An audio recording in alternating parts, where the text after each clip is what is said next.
अस्सलाम वालेकुम, मैं हूं रेहान तारिक और आप देख रहे हैं 10 तक। वजीर आजम के पुराने साथी 2 दर्जन अफराद को पीटीआई में शामिल कराने और 1 अरब के फंड्स इकट्ठा करके देने के दावेदार तहरीक इंसाफ के माजी के मोहसिन बेग की गिरफ्तारी के बाद जहां हुकूमत पर तनकीद का सिलसिला ताहाल जारी है, वहीं पाकिस्तान तहरीक इंसाफ हुकूमत पर तनकीद ना बर्दाश्त करने और सियासी मुखालिफिन को इंतकाम का निशाना बनाए जाने पर भी सवालात हो रहे हैं। हुकूमत जल्दबाजी में फैसले करके अपने किरदार को मुतनाज़ बना रही है। ऑपोजिशन का दावा है कि हुकूमत को यकीन हो गया है कि अब उनके दिन गिने जा चुके हैं, इसीलिए वो ऐसे इंतकामी रवैयों पर उतर आई है। आपने लोगों की बेटियों के साथ किया हुआ है, आसमा शराजी के साथ आपने जो किया, आपके लोगों ने जो गरीदा फारूकी साहिबा के साथ किया, जो सना बच्चा साहिबा के साथ किया, वो कौम अभी भूली नहीं है। आपने अपने जाती इंतकाम की तस्कीन की खातिर आपने FIA, NAB जैसे इदारों को अपनी सियासी लड़ाई में झोंका। जब अपनी वालदा की इयादत के लिए मैं लंदन वाले अपार्टमेंट से निकलकर हॉस्पिटल जा रही होती थी या हॉस्पिटल से वापस आ रही होती थी, तो नीचे 3-4 PTI के वर्कर्स गाली देकर मुझे बुलाते थे। जब मेरा बेटा जुनेद गुजरता था, उसको मैं उसकी वालदा को गाली निकाला करते थे। जब PTI के लोगों ने, मेरी माँ डेथ बेड पर पड़ी थी, तो PTI के लोगों ने हमारे घरों पर हमला किया। लंदन के हमारे मैं पिछले कुछ दिन से देख रही हूँ, उससे मुझे मुशर्रफ के आखिरी अयाम याद आते हैं कि जब मुशर्रफ को ये समझ आ गई थी कि उनकी हुकूमत खत्म होने वाली है, इक़्तिदार खत्म होने वाला है, तो वो दिन मुझे आज याद आ रहा था जब जजेस को, बल्कि चीफ जस्टिस ऑफ पाकिस्तान को बालों से पकड़कर उन्होंने इशारा दस्तूर पे घसीटा था। 60 जजेस को पेन की एक स्ट्रोक के साथ घर भेज दिया, उनको बच्चों समेत उनके घरों में कैद कर दिया। तो जब मैं इमरान खान साहब की हालत देखती हूँ तो मुझे मुशर्रफ का वो दौर याद आता है कि मोहसिन बेग साहब जब आपके साथ थे, बकौल उनके, उन्होंने 1 अरब रुपए का फंड आपको इकट्ठा करके दिया, आपकी सियासी मामलात में मदद की, तब तो वो बिल्कुल अच्छे थे। जब उन्होंने आप पर तनकीद शुरू की तो आप में इतना सा भी आज मरियम नवाज साहिबा मुशर्रफ दौर के हवाले दे रही हैं कि जिस वक्त मुशर्रफ साहब का दौर इख्तिताम पजीर हो रहा था तो उस वक्त भी कुछ ऐसी कार्रवाइयां देखने में आ रही थी, कैसे जजेस को शराय दस्तूर पर घसीटा जा रहा था। ये कंपैरिजन कैसा है और आज इसको आज के टाइम के साथ क्यों ड्रॉ किया जा रहा है, इस पर भी आगे चलकर बात करते हैं। लेकिन सवाल ये है कि क्या वाकई हुकूमत अंडर प्रेशर है, दबाव में आकर फैसले कर रही है? क्या अदम बर्दाश्त हुकूमत की घबराहट को जाहिर कर रही है? क्या वाकई हुकूमत में तनकीद बर्दाश्त करने की हिम्मत नहीं है? वज़ीर आज़म इमरान खान ने तो आलमी फोरम पर तनकीद करने वाले ताजर को खामोश करार दे दिया था। आपको याद होगा कि जब वो पहुंचे थे ताशकंद में तो वहां पर क्या हुआ था, जरा उसकी एक झलक भी आपके सामने रखता हूं। इमरान भाई, आपके लिए, आप तो अब एक कैदी हो। जब कंटेनर पे थे तो जबरदस्त थे, तो अब तो पता नहीं किन के चक्करों में आप आ गए। तो कहता है कि इतने जालिम न बनो, कुछ तो मुरव्वत सीखो। तो उनसे इस वक्त बिजनेस की बातें करें, शेर व शायरी बात भी होगी इंशाल्लाह। ये जब तनकीद हुई तो खामोश करा दिया गया। अब मरियम नवाज शरीफ वज़ीर आज़म इमरान खान का मवाजना जब साबिक सदर जनरल रिटायर्ड परवेज़ मुशर्रफ से करती हैं तो एक बड़ा इंपॉर्टेंट और इंटरेस्टिंग पहलू है जो हमारा आंखों देखा हाल है, वो आपके सामने रखना चाहता हूं कि साबिक सदर पर मुफ्ती अदनान काका खेल ने तनकीद की थी। आपको याद होगा यूथ कन्वेंशन था 2004 के अंदर और वहां पर स्टूडेंट्स मुल्क भर से इकट्ठे हुए थे।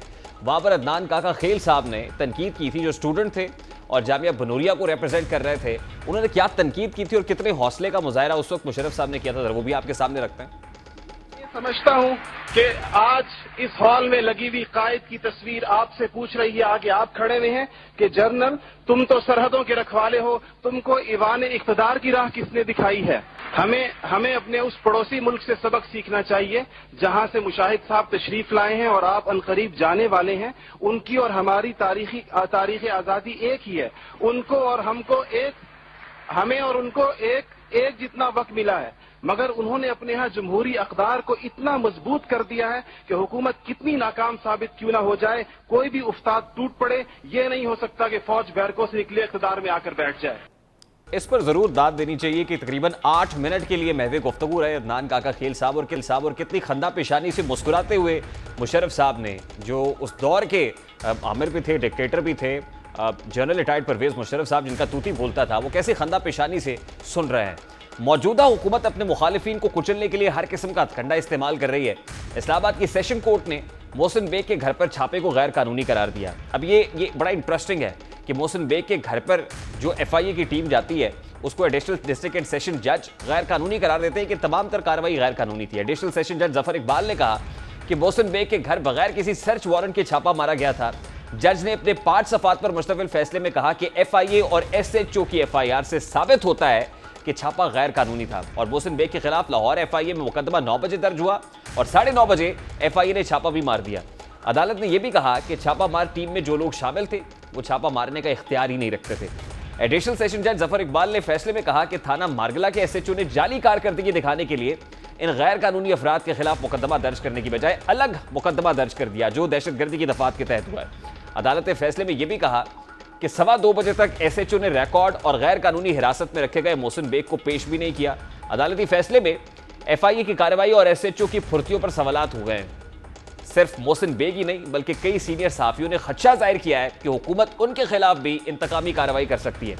सहाफियों की जानिब से खदशा जाहिर किया गया है कि हुकूमत ने नजम सेठी, हामिद मीर, सलीम साफ़ी, आसमा शिराजी, गरीदा फारूकी, कामरान शाहिद और नदीम मलिक की गिरफ्तारी के लिए मवाद इकट्ठा करने का टारगेट दे दिया। इस हवाले से क्या सब आ रही हैं, जर्नलिस्ट क्या कह रहे हैं, वो भी आपके सामने रखते हैं। उनके खुद मिनिस्टर्स ये कह रहे हैं कि अब वो और भी मीडिया के लोगों को टारगेट करेंगे और कुछ ट्वीट्स भी आई हैं और कुछ हमारी इत्तला के मुताबिक ऐसे ही है।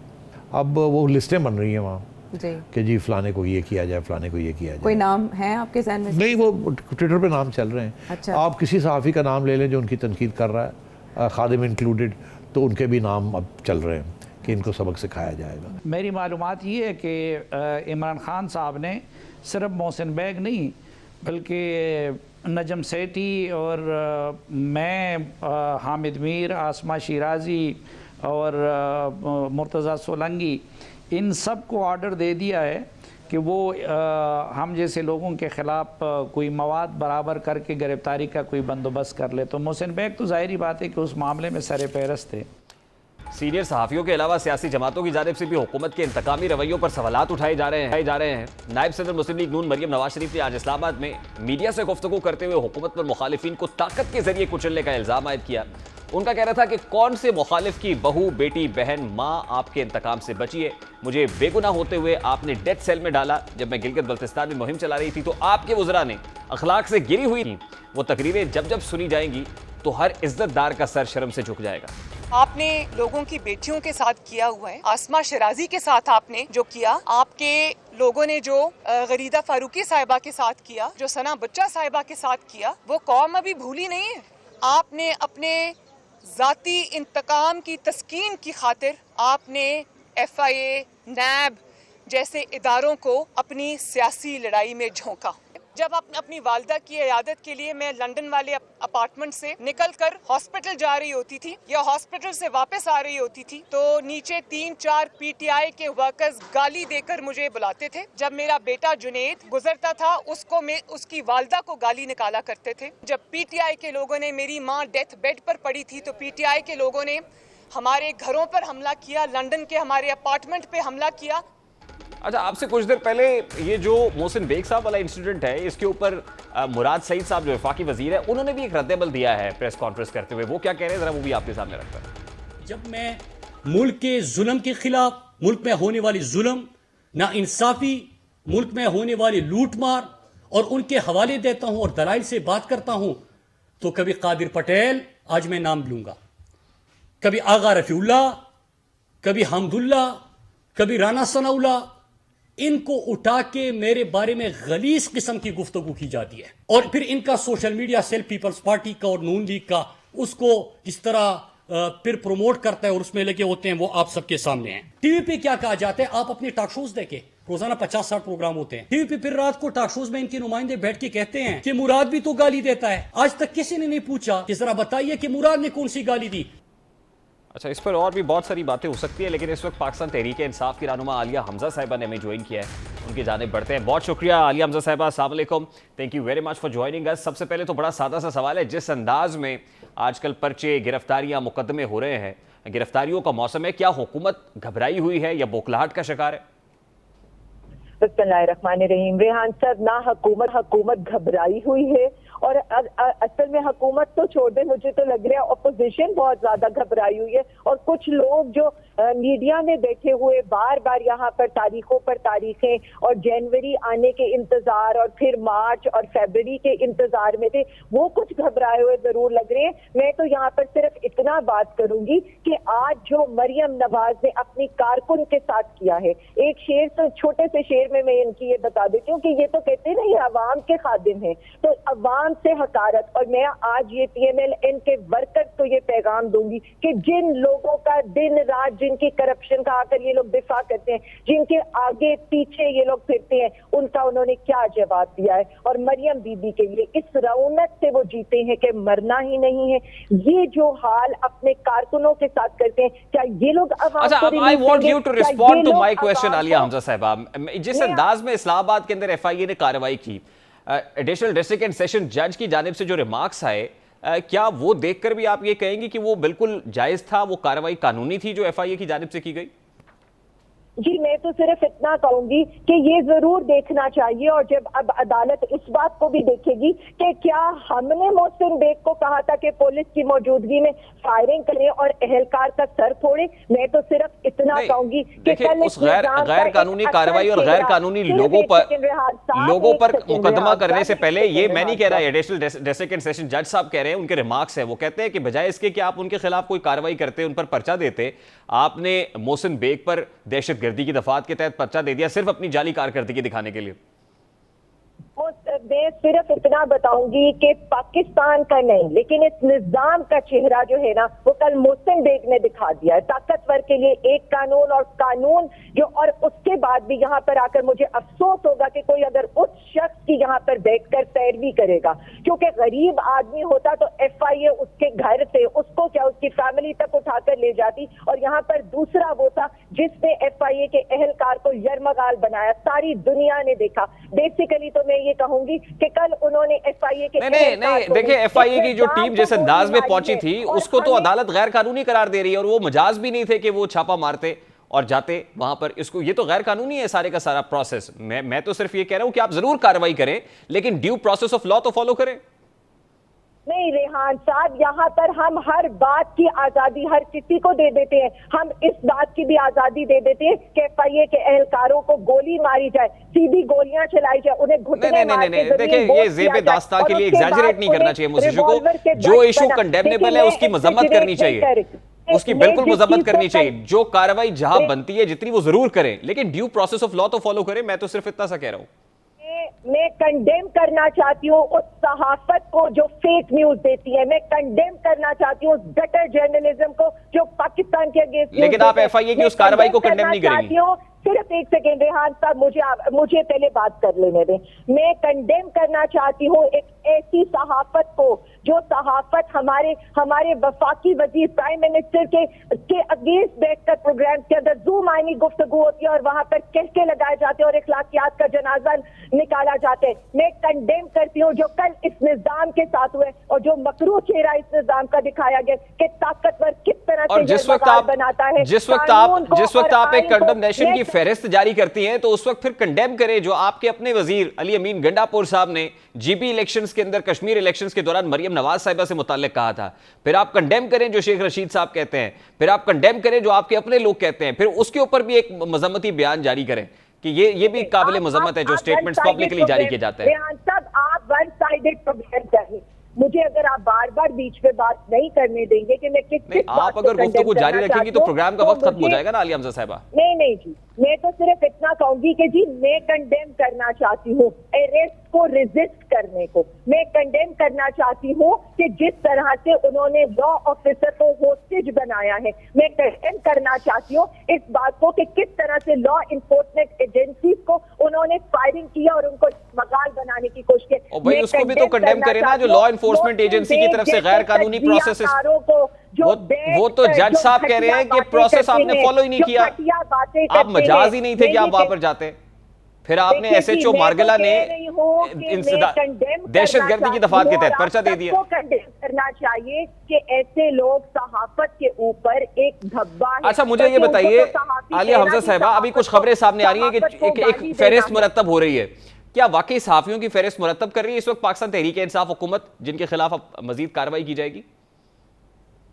देखिए जी, हम तो ना PMLN है और ना हम कोई ऐसे काम करते हैं। 23 मई भी याद होगा 2017 को, जब नून लीग की वजीर दाखिला ने प्रेस कॉन्फ्रेंस की कि वजीर आजम नवाज शरीफ के हुक्म के ऊपर एक्टिविस्ट को अरेस्ट किया जा रहा है और मादर इज्जत आजाद सोशल मीडिया की इजाजत नहीं दी जा सकती। जब अरशद शरीफ अगेंस्ट मुकदमे बने थे, जब जिस तरह से ये एवन फील्ड के बाद जो है जिस तरह से सहाफियों के ऊपर जो है और कैमरा बिठाया गया था और उसमें इन्होंने सो कॉल्ड एक अवतार आलम जैसे लोग बिठाए थे। मैं तो हर इनकी सारी बातें याद कराना चाहती हूँ। आलिया हमजा साहिबा, ये भी एक सेकंड, देखिए मेरा सवाल फिर बड़ा सादा सा है। I want you to respond to my question ना। मेरा सवाल क्या है, आप देखिए मैं ये कह रहा हूँ कि फहरिस्त को मुरतब कर रहे हैं आप लोग, हामिद मीर साहब, जिसमें सलीम साफी साहब, जिसमें मजीद भी सहाफियों के नाम है, क्या उनके खिलाफ भी कोई इंतकामी कार्रवाई करने जा रहे हैं आप? मुझे आप एक बात बता दें, सलीम साफी साहब को तो आज मैं तो उनकी तरदीदी ट्वीट में तो कोई शायद उनकी शर्मसारी वाली ट्वीट ही नहीं ढूंढती रह गई कि आज मैंने सुना है कि BRT को, मुल्क का नाम BRT ने रोशन किया है, उसको बेस्ट ट्रांसपोर्ट का अवार्ड मिला है गोल्ड प्लेटेड। मुझे तो लगा शायद सलीम साफी साहब आज ये देख रहे होंगे कि इसमें तो फिर ये तासुर अब दुरुस्त ही समझे कि अब सलीम साफी साहब भी गिरफ्तार होंगे। एक सेकंड देखिए, आप कुछ भी समझते रहे, मेरे कहने से तो कुछ नहीं होगा। मैं आज आसमा शिराजी साहब को भी आपके प्रोग्राम पे कंडेम करूंगी कि उन्होंने किस तरह से फैक्ट्स के ऊपर पाकिस्तान को मलाइन करने की कोशिश की है। ये सहाफत नहीं है, तो उनके खिलाफ भी आप FIA को कोई हुक्म जारी करने वाली है? देखिए मेरी एक बात सुने, हम ना किसी FIA, हमें तो ये पता है कि सहाफत जो काम है, सहाफत बड़ी ही जिम्मेदारी का काम है, सहाफत रिसर्च का काम है, अवाम को सही चीजें पहुंचाने का काम है। लेकिन यहाँ पर क्या हो रहा है कि एक अमेरिकन जर्नलिस्ट ये कह रहा है कि ये इंडियन प्रोपेगेंडा है, लेकिन उसी प्रोपेगेंडा को आसमा शिराजी साहब ट्वीट कर रही हैं। मैं ये भी कहना चाहती हूँ कि कल जो जियो और डॉन ने, आलिया हमजा साहिबा, देखिए आलिया हमजा साहिबा, सहाफत तो आप ना समझाएं कि सहाफत किस चीज का नाम है। आपको ये पता होना चाहिए कि तनकीद सुनने का हौसला भी हुकूमतों के अंदर होता है। उन्हें सेव मत करें, आप बात सुने, आप इसलिए बात सुने। देखिए ना, जब आप सहाफती प्रिंसिपल्स यहाँ बैठ के आप सहाफत समझाने लग जाएंगी या टीचर सहाफत की बन जाएगी, तो फिर मुझे बेसवाल इंटरव्यू तो करूंगा ना मैं। फिर भी हो सकते हैं, मैं ये डिस्टिंग्विश नहीं करना चाहती, जो जिम्मेदारी से निभाते हैं वो हो सकते हैं, लेकिन मैं इस पे क्यों कंडेम ना करूं। जियो ने और डॉन ने एक जो जिसे कहे कि गलत अकाउंट की ट्वीट के ऊपर, जियो ने तो खैर माफी मांग ली, लेकिन डॉन ने आज पूरा का पूरा एक कॉलम जो उनसे मंसूब ही नहीं है, जो उस बंदे की ट्वीट ही नहीं है और वो अकाउंट ही गलत अकाउंट है। मतलब ये जर्नलिज्म है, ये तो बुग़्ज़े इमरान क्या बुग़्ज़े पाकिस्तान है। खुदारा पाकिस्तान पे रहम करें। आज जिस तरह से देखिए आलिया हमजा साहिबा, सहाफी का काम होता है खबर लेकर आना, फैक्ट्स को डेक करके लेकर आना, उसको नेगेट करना, उसको रिजेक्ट करना, एक्सेप्ट करना ऑब्वियसली आपका काम है, आप उसकी तरदीद कर रहे हैं, उसकी तायीद कर दे, आपका काम है, लेकिन तनकीद सुनने का हौसला जरूर हुकूमतों के अंदर होना चाहिए। लास्टली मुझे ये बताइएगा कि आज मरियम नवाज साहिबा ने इस्लामाबाद हाईकोर्ट के बाहर मीडिया टॉक की और वो ये कहती है कि नैब प्रोसिक्यूटर तीसरी बार बदला जा रहा है। अगर वाकई ये केस बड़ा क्लियर है, ओपन एंड शट है, तो फिर आइए एक पर्चा रखिए और दीजिए सबूत, केस को खत्म कीजिए। और वो तो ये भी कह रही कि justice delayed is justice denied. Wow, if she is saying this thing, तो मुझे तो ये लगता है कि उन्हें फिर मैं वो 31 बार भी याद करा दूं जब इल्तवा के लिए उन्होंने दरख्वास्तें डालनी है, जब उनको लगा 18 माह के बाद तो उनकी डेट फिक्स हुई, और जब उनकी डेट फिक्स हुई तो उन्होंने उन्होंने अपना वकील चेंज कर दिया। अब उन्हें आज ये लग रहा है कि हमारे प्रोसिक्यूटर जनरल ने जिस तरह से इनके परखच्चे उड़ाए हैं आज अदालत के अंदर और जिस तरह से जवाब दिए, तो उन्हें ये लग रहा है कि अब उनकी भी गिरफ्तारी करीब है, तो उन्होंने बाहर आकर तो ये रोना धोना करना ही है। लेकिन क्या वजह है कि ये डिलेइंग टैक्टिक्स नैब को इस्तेमाल करने पड़ रहे हैं? ये बार बार प्रोसिक्यूटर्स क्यों बदल रहे हैं और फिर 4 हफ्ते की मजीद आपने मोहलत मांग ली है? माने डिलेइंग टैक्टिक्स आप हमें कह रहे हैं, जिनके 18 माह तक जो तारीखें नहीं जिनकी आ रही थी वो हमने डिले किया था। इसको डिलेइंग टैक्टिक्स कहते हैं कि अमजद परवेज साहब के पहले बीमारी का बहाना बनाया गया, फिर अपने वो तो उन्होंने अपना काउंसिल ही चेंज कर लिया ना। अब तो इरफान कादर साहब मरियम नवाज साहिबा के काउंसिल है, लेकिन नैब इन्होंने नैब की जानिब से तीसरी बार हो रहा है आलिया हमजा साहिबा की छुट्टी ली और उसके बाद देखिए हम चाहते हैं कि इस केस की डे बाय डे हियरिंग हो, हम चाहते हैं इस केस की लाइव ट्रांसमिशन। बिल्कुल इसी तरह अभी थोड़ी ही देर में मैं DGFIA लाहौर के अंदर, और या आपके तवज्जुह से मैं बता रही हूँ, मैं अभी एक एप्लीकेशन जमा कराने लगी और उसमें मैं शहबाज शरीफ साहब के केस के लिए ये अपील करने लगी हूँ कि उसकी लाइव ट्रांसमिशन भी दिखाई जाए और अदालत से रिक्वेस्ट की जाए कि उसकी डे बाय डे हियरिंग भी हो। और इंशाअल्लाह ताला अगला पर्चा में मरियम नवाज के अगेंस्ट नाज में इशू करूंगी कि इनके कोर्ट की, तो फिर मैं पूछूंगी कि भाग कौन रहा है, ये इनको भाग। अच्छा, ये जो शहबाज शरीफ साहब वाले केस की डे बाय डे हियरिंग का पर्चा है,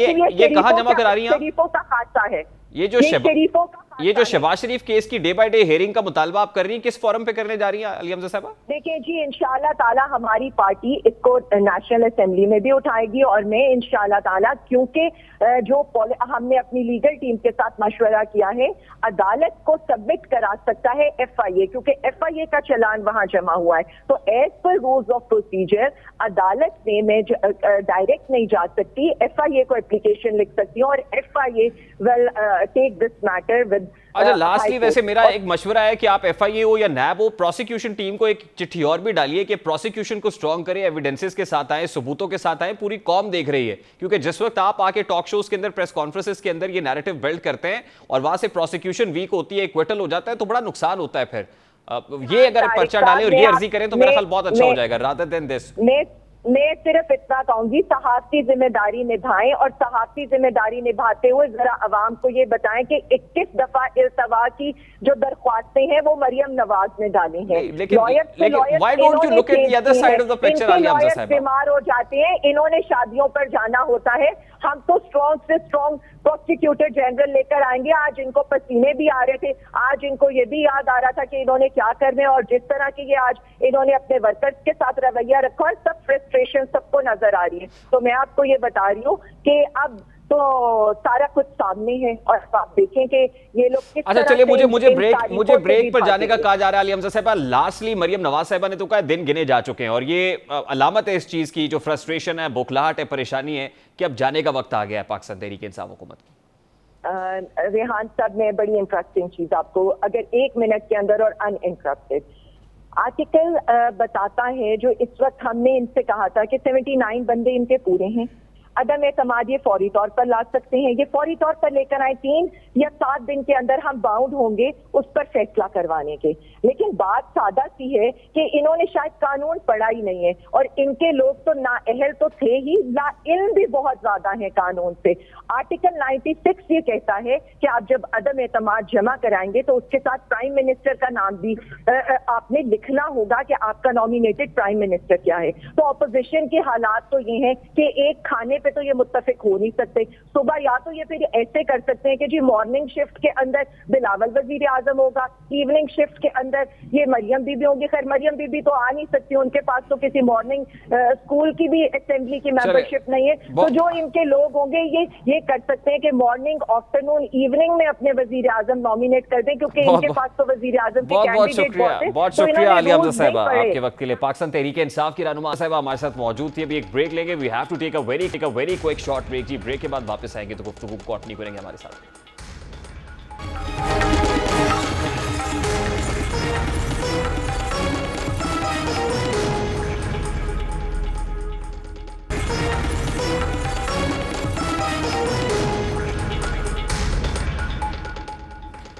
वेलकम बैक। ऑपोजिशन के अदम एतमाद के दावों, जोड़ तोड़ की बातों और मुलाकात की खबरों के बीच सेनेट में अददी अक्सरियत के बावजूद ऑपोजिशन को एक बार फिर शिकस्त से दो चार होना पड़ा है। ईवान के अंदर अहम कानून साजी के दौरान ऑपोजिशन अपनी अक्सरियत साबित करने में नाकाम रही। जवाबन हुकूमत ईवान से oil and gas regulatory authority ordinance में 2 तरमीम, Iqra allied health professional council bill समेत 3 नाहब बिल मंजूर कराने में कामयाब हो गई है। ऑपोजिशन जमातों के ईवान से वॉकआउट के बाइस बिल की मुखालिफत में कोई भी वोट नहीं पड़ा और एक बार फिर दिलावर खान ग्रुप ने बिल की मंजूरी के लिए हुकूमत का साथ दिया। अब से ओगरा को तेल और गैस की कीमतें मुकर्रर करने का इख्तियार हासिल हो गया है, जबकि इस मुतनाज़ बिल की मंजूरी पर भी ऑपोजिशन का रवैया मायूस कुन रहा है। ईवान से बाहर आकर इस बेखिलाफ महज सियासी ऐलानात ही करते दिखाई दिए। ये जो दीवारें खड़ी कर रहा है इमरान खान अपने गिर्द अपने आप को बचाने के लिए, ये दीवारें गिर जाएंगी। ये जो इन्होंने गैर कानूनी अमेंडमेंट्स की हैं जिसमें अपने आप को बचाना चाहते हैं, बाकी सबको फांसना चाहते हैं। ये जो ही हमें अपोजिशन को मेजॉरिटी मिलेगी इंशाल्लाह, जो शायद जल्द मिलने वाली है, ये सब कुछ वापस होगा। इस रीअपॉइंटमेंट के हवाले से ऑलरेडी मेरा बिल कौमी असम्बली के फ्लोर पे मौजूद है और जजेस के फ्रेश अपॉइंटमेंट की कैटेगरी के हिसाब से और उसके मेरिट के हिसाब से ऑलरेडी इसी कमेटी ने पिछली मीटिंग में कंप्लीटली हुकूमत और अपोजिशन ने रिकमेंड किए कि कोई जो है ना अपॉइंटमेंट होगा और मेरिट पे होगा, थ्रू एडवर्टाइजमेंट होगा। उन्होंने आज अपनी जो लास्ट मीटिंग की उसकी वायलेशन की उन्होंने। Thank you. क्योंकि उन्होंने देखा कि 2 गवर्नमेंट मेंबर्स जो हैं वो दरवाजे से अंदर दाखिल हुए। उन्होंने कहा जैसे ही मेजॉरिटी होती है, इससे पहले के जो है ये नंबर फिर चेंज हो जाए, तो हमारे 2 और मेंबर्स जो हैं वो रास्ते में हैं अभी। अब हुकूमत जा रही है तो अपने आप को एक NRO देने के लिए जबरदस्ती एक कानून जो है वो पास कराया गया, उसकी हम पुरजोर मजम्मत करते हैं। इस वक्त बात करेंगे इस वक्त पाकिस्तान मुस्लिम लीग नून के सीनियर रहनुमा सेनेटर जावेद अब्बासी साहब हमारे साथ मौजूद हैं। अस्सलाम वालेकुम जावेद अब्बासी साहब, बहुत बहुत शुक्रिया आपके वक्त के लिए। सर, एक बार फिर अददी अक्सरियत के बावजूद सेनेट में हुकूमत फिर बिल मंजूर करा गई। जी जनाब, बड़ी मेहरबानी जनाब। देखें ये क्योंकि वर्कआउट जब किसी इशू पर कर दिया जाता है या बाय ज्यादा पोजीशन होती है तो ये हमेशा से होता है कि उनको वापस ला कर ही कुछ कार्रवाई जो मुकम्मल की जाती है।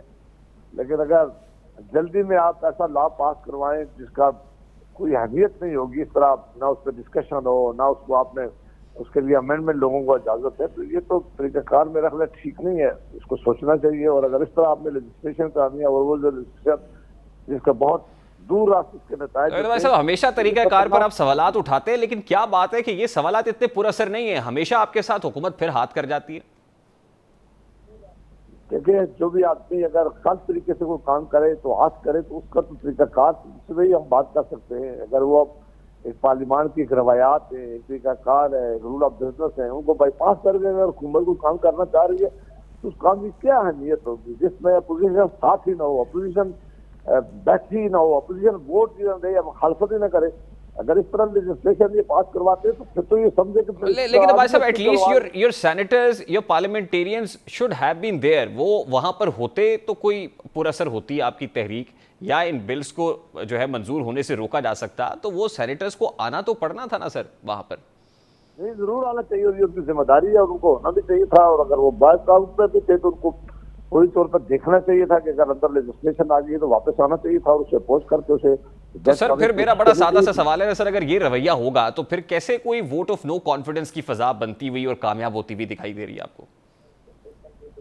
तो इशू मुख्तलिफ है, जाहिर है अगर ऐसा मामला हुआ, वोट ऑफ नो कॉन्फिडेंस हुआ तो जाहिर है सारे मेक श्योर करेंगे कि इसको कामयाब करवाए और उस वक्त सबको मौजूद होना पड़ेगा। लेकिन ये बहरहाल फिर भी इस मामले को भी देखना पड़ेगा। तो इस एटीट्यूड के साथ डू यू रियली एक्सपेक्ट कि कोई vote of no confidence table होगी और फिर कामयाब भी हो जाएगी भाई साहब? देखिए, ये वक्त ही बताएगा। अभी अपोजिशन तैयारी कर रही है। अगर अपोजिशन पूरी जमातें जो है वो इस बात पर उनको तसल्ली हो गई है और लीडरशिप को तसल्ली हो गई है कि हमारे पास अददी तादाद पूरी हो गई है तो यकीनन वो मूव होगी। और अगर मूव हुई तो इसका मतलब है सर अभी तसल्ली नहीं है, क्योंकि मरियम नवाज साहिबा ने आज कहा कि ये इसको रिस्क करार दिया है vote of no confidence table करना। तो डू यू स्टिल थिंक कि ये रिस्क है? अभी ये रिस्की है बहुत? नहीं, रिस्की तो इसलिए जरूरी है कि अगर आपके पास अददी तादाद ना हो और आप मूव करें तो ये तो बहुत बड़ा नुकसान होता है। जी जी जी। अगर आपके पास अददी तादाद पूरी हो और आपके पास मेंबर खड़े हो और आपको पूरा यकीन हो कि कामयाबी होगी तो तभी ये मुमकिन हो सकता है। कामयाबी का यकीन नहीं है? नहीं, कामयाबी का यकीन उसी सूरत में होगा जब हमारे पास अददी तादाद पूरी होगी और अगर हम टेबल करेंगे तो इंशाल्लाह हमें पूरा यकीन है कि कामयाबी होगी। बहुत बहुत शुक्रिया जावेद भाई साहब आपके वक्त के लिए। पाकिस्तान मुस्लिम लीग नून के रहनुमा सेनेटर जैसा हमारे साथ मौजूद थे।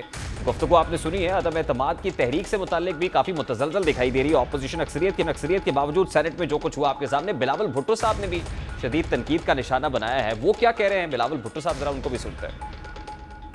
जब वो मुश्किल में है, जब मुआशी बहरान है, जब इंसानी हकूक पे हमले हो रहे हैं, जब जमहूरियत का जनाजा निकाला गया है, तो कौन सा पार्लियामेंटेरियन, कौन सा नेशनल असेंबली का उम्मीदवार अवाम के साथ खड़ा है और कौन सिलेक्टेड के साथ खड़ा है?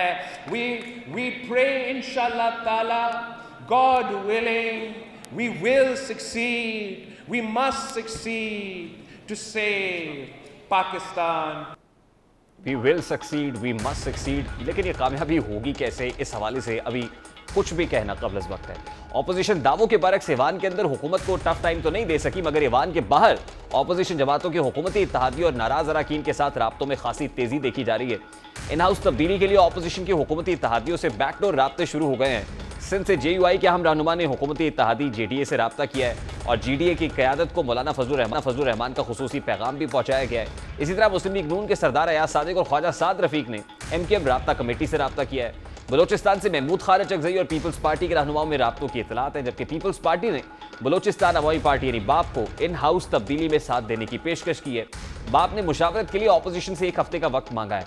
ऑपोजिशन के राब्तों और अदम एतमाद की तहरीक का मुकाबला करने के लिए हुकूमत इत्तेहादियों के सामने घुटने टेकती दिखाई दे रही है। बुध को वज़ीर आज़म इमरान खान और वज़ीर आला पंजाब की मुलाकात में पंजाब से नाराज मेंबरान और इत्तेहादियों को राजी करने के मंसूबे पर काम शुरू किया जा चुका है। वफाकी काबीना में इत्तेहादियों को मजीद नुमाइंदगी देने के अलावा हुकूमत ने पंजाब में भी 5 नए वज़रा को कैबिनेट का हिस्सा बनाने का उसूली फैसला किया है। नए वज़रा PTI के नाराज धड़ों और इत्तेहादियों में से लिए जाएंगे। सवाल यह है कि ईवान में शिकस्त दर शिकस्त के बाद ऑपोजिशन अदम एतमाद कैसे ला सकती है। ईवान में गैर संजीदा ऑपोजिशन से तब्दीली की तवक्को कैसे की जा सकती है। अगर हुकूमत ईवान में मजबूत है तो इत्तेहादियों पर नवाजिशात क्यों की जा रही है। सवाल दोनों तरफ है, यानी ऑपोजिशन मुतजलजल है, घबराई हुई है, तो हुकूमत भी खौफ के अंदर, इस प्रेशर के अंदर कुछ उखाड़ पिछाड़ कर रही है। कैबिनेट के अंदर रीशफल फिर से मुतवक्के है और कुछ ऐसी चीज़ें दिखाई दे रही हैं जिससे नजर आता है कि हुकूमत पर भी खौफ तो तारी है। अभी एक ब्रेक लेंगे और ब्रेक के बाद जब वापस आएंगे बात करेंगे महंगाई को नया तड़का, बड़े बहरान का खतरा है ये बहरान का खतरा क्या और कॉमनर पर कितना प्रेशर आने वाला है, इस पर बात करेंगे इस ब्रेक के बाद।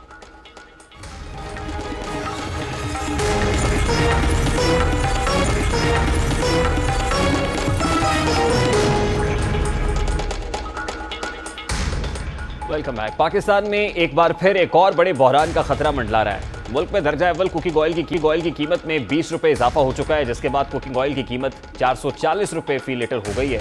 मगर मामला यहीं पर ही नहीं रुकेगा, बल्कि घी मैन्युफैक्चरर्स ने हुकूमत को मकामी मार्केट में घी और कुकिंग ऑयल की किल्लत और बैन अल-अक़वामी मार्केट में खुर्दनी तेल की कीमतों में गैर मामूली इजाफे के साथ साथ मकामी टैक्स की बुलंद शरह के बाद इनकी कीमतों में इजाफे से खबरदार कर दिया है। खदशा है कि आइंदा चंद रोज में कुकिंग ऑयल की कीमतों में 80 रुपए फी लीटर इजाफा हो सकता है। इस हवाले से मैन्युफैक्चरर्स ने वज़ीर आज़म इमरान खान को खत लिखकर खबरदार कर दिया था, मगर हुकूमत की जानिब से ताहाल इस पर कोई भी कदम नहीं उठाया गया। खत के मतन के मुताबिक सिर्फ 2 हफ्तों के दौरान आलमी मंडी में पाम ऑयल की कीमतों में तकरीबन $50 का इजाफा रिकॉर्ड किया गया है। पाम ऑयल और दीगर खुर्दनी तेल की कीमतों में इजाफे के रुझान ने आलमी मंडी के उतार चढ़ाव के बायस दरामद कुनंदगान को अपनी दरामदात कम करने पर मजबूर कर दिया है, जिसके बाद खदशा है कि पाकिस्तान में घी का बहरान सर उठा लेगा। आलमी सतह पर खुर्दनी तेल और पाम ऑयल की कीमतों में बढ़ता हुआ रुझान दिसंबर 2021 से पहले और खदशा है कि मजीद 2 से 3 माह तक जारी रहेगा। लेकिन हुकूमत ताहाल इस सारे मामले पर खामोश तमाशाई बनी हुई है। इंडस्ट्री हुकाम के मुताबिक इस वक्त मुल्क में पाम ऑयल समेत तकरीबन 2,40,000 मेट्रिक टन खुर्दनी तेल दस्तियाब है, जबकि घरेलू स्टॉक आलमी उसूलों के मुताबिक पाकिस्तान में 85,000 से 1 लाख मेट्रिक टन घी के स्टॉक की कमी का सामना है। भारत ने पायदार घरेलू स्टॉक को यकीनी बनाने के लिए सितंबर 2021 में खुर्दनी तेल की दरामद पर ड्यूटी में 70% तक कमी कर दी थी, ताकि इंपोर्टर्स को सपोर्ट दी जा सके। जिसके बाद भारत में घरेलू स्टॉक मुस्तहकम है और आलमी मंडी में गैर यकीनी सूरत हाल का मुकाबला करने के लिए भारत पूरी तरह तैयार है। लेकिन हुकूमत पाकिस्तान को घी मैन्युफैक्चरर्स की जानिब से बार बार ड्यूटीज और टैक्सेस को कम करने की तजवीज़ दी गई, मगर हुकूमत ने इस तजवीज़ पर गौर नहीं किया। जुलाई 2020 में पाम ऑयल की कीमत तकरीबन $620 से $670 मेट्रिक टन थी, जो अब यानी फरवरी 2022 में बढ़कर $1,550 मेट्रिक टन हो गई है। यही नहीं बल्कि हुकूमत पाकिस्तान ने इनकम टैक्स और सेल्स टैक्स की वसूली को भी दोगुना कर दिया है। हुकूमत ने अगर बर वक्त इकदाम ना किए तो खदशा है कि न सिर्फ मुल्क में कुकिंग ऑयल का बहरान पैदा होगा, बल्कि घी मैन्युफैक्चरर्स इसकी कीमत में मनमाना इजाफा भी कर सकते हैं। जरूरत इस अमर की है कि हुकूमत इस बहरान पर काबू पाने के लिए पॉलिसीज पर नजरसानी करे और आवाम को रिलीफ देने के लिए इकदाम किए जाएं। किसी भी खतरे से, किसी भी चैलेंज से बड़ा चैलेंज इस वक्त हुकूमत के लिए शायद यही है, और इस तरह की जो यूटेंसिल्स हैं उनकी कीमतों को कंट्रोल करना। अभी एक ब्रेक लेंगे और ब्रेक के बाद जब वापस आएंगे तो फिर बात करेंगे कि अजान पर पाबंदी मगर क्यों और कहां ऐसा हो रहा है। इस ब्रेक के बाद